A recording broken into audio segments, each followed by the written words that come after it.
Mayor Slocum 23, you're joining me for my first two loves, Chapter 46, New Tricks. It's funny how a few months can change things. Once, Mac was convinced Elijah would actually protect us. But now we knew it was the opposite. I didn't want him anywhere near me or anyone I cared about, especially Noah. Well, this is awkward. Elijah, wipe that smirk off your face, asshole. You have some nerve showing up after what you've done. Last time I checked, this was my house, not yours. Elijah, it stopped being your house the second you ran off to who knows where. What are you even doing here? Hazel shrank behind me as Elijah sauntered inside. I'm not scared of you, Elijah. You better watch your back. I come home and this is the welcome I get. I'm here to set things right this time. I thought you'd all be proud I decided to get back on the straight and narrow. Like you've said 1,000 times before. Elijah flung his worn backpack on the living room sofa. Noah grimaced and grimly turned to me. Emma, I'm sorry, but I think you should go. I'll give you a ride home. We have a lot to talk about with Elijah. Noah was silent the whole ride home. We cruised under the streetlight after streetlight, each one illuminating his conflicted face in a new, austere light.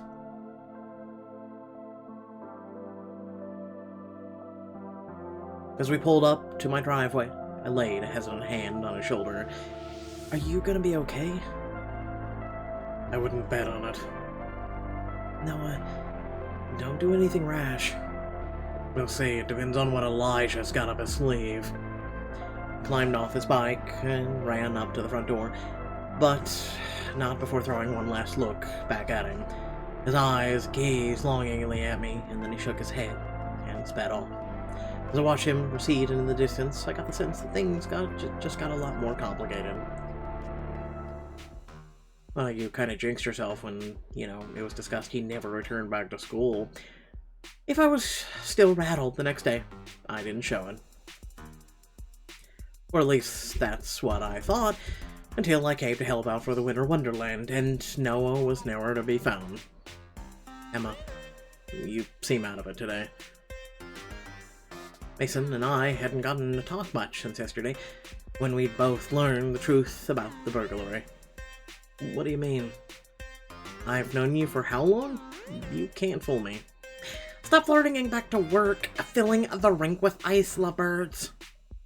Lauren, don't you have anything better to do than boss us around all the time? Like study, maybe? Read a nice book? Newsflash, honey, I just got a minute early into Terman University. Wait, Terman? That's practically an honorary Ivy League. Isn't your GPA like a 2.5? Ooh, God. Lauren, this smells fishy as hell. There's no way you got in without pulling some shady strings. Or donating a bunch of money. Think what you like or want, honey. Denial is a great look on you. Lauren stalked off, leaving Mason and I alone. He shook his head and sighed. Speaking of college, I turned down the football scholarship. You did? Why? It didn't feel right. I've been thinking a lot about the way my dad handled things. You mean the night of the homecoming with the scout? It's not just that. The night of the burglary, too. Things could have been so different. And that's when Mason told me his side of the story. About how he took Noah to the hospital, about how he saw the way the cops treated him. I had no idea. I'm so mad that happened to Noah. I know I can't undo the past, but I wanted to make sure that he gets a fair shake from now on, if that makes sense. So I called the scout up and tried to convince him to give the scholarship to Noah instead. My dad must have told him all the sordid details of the burglary in private because he wouldn't budge. So it's going to some stranger instead. But still better than them than me. Mason, your dad must be pissed. I know he's been hell-bent on you following in his footsteps for the future. Yeah, you should have seen his face when I told him the news. He said that there's no guarantee I'll be on the Air Force Academy football team now. And that's if I even get it anymore. But it was worth it. I would have felt dirty taking that scholarship.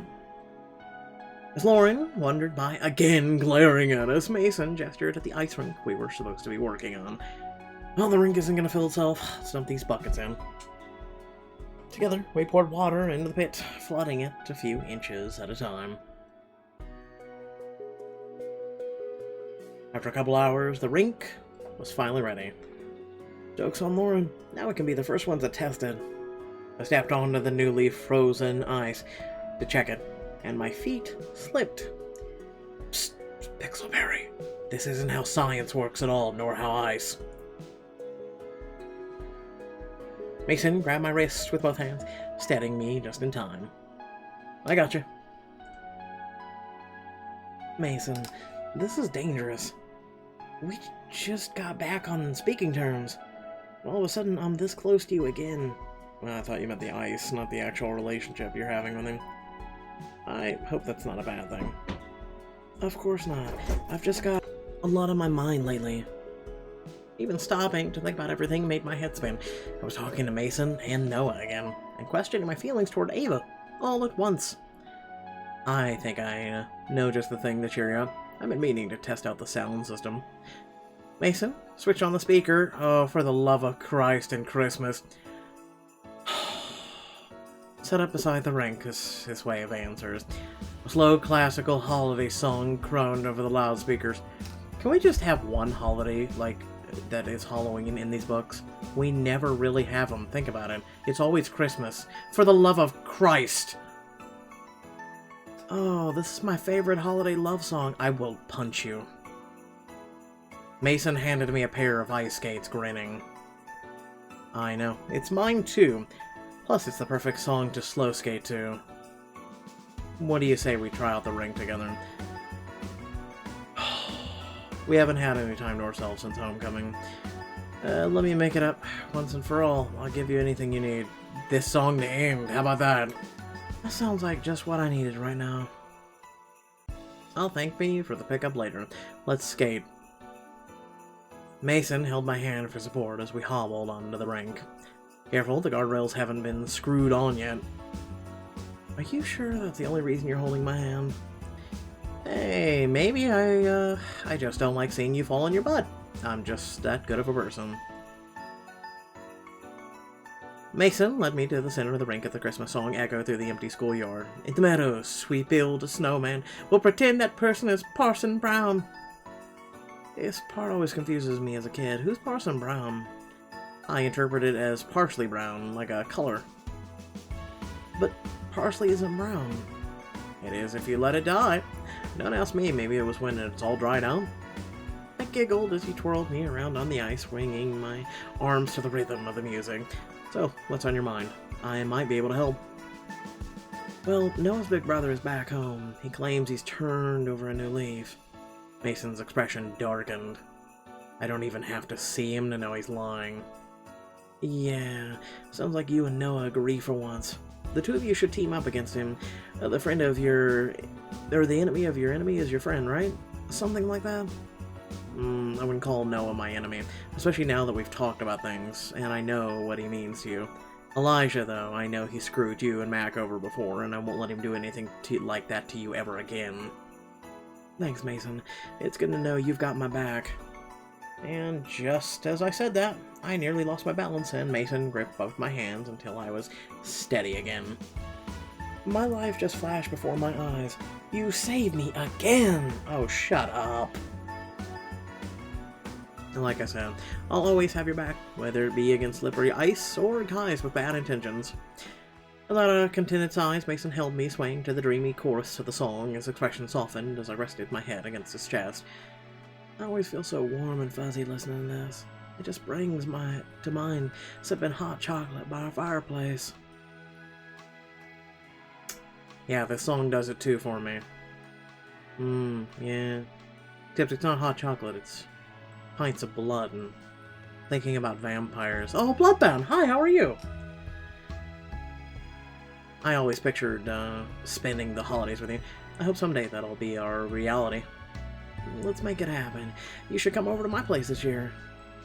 I'll have to think of the presents to bring Mac and your dad, too. Just between you and me, they're toll suckers for those Pillsbury cookies. Coming to two. Listen, we quaint, simple folk enjoy the small things. Mason twirled me under his arm. Taken off guard, I clumsily spun around to face him again. Oh, we're getting fancy now. We did have a couple minutes to warm up. In that case, let's skate as fast as we can. That's some confidence for someone who's nearly fallen twice already. And to your death, no less, apparently. Maybe I tripped because we're not moving fast enough. I took off at full speed, and Mason followed suit. Still holding my hand, the wind whipped through my hair as I built up more and more momentum. Whee! We're going so fast, my eyes are tearing up.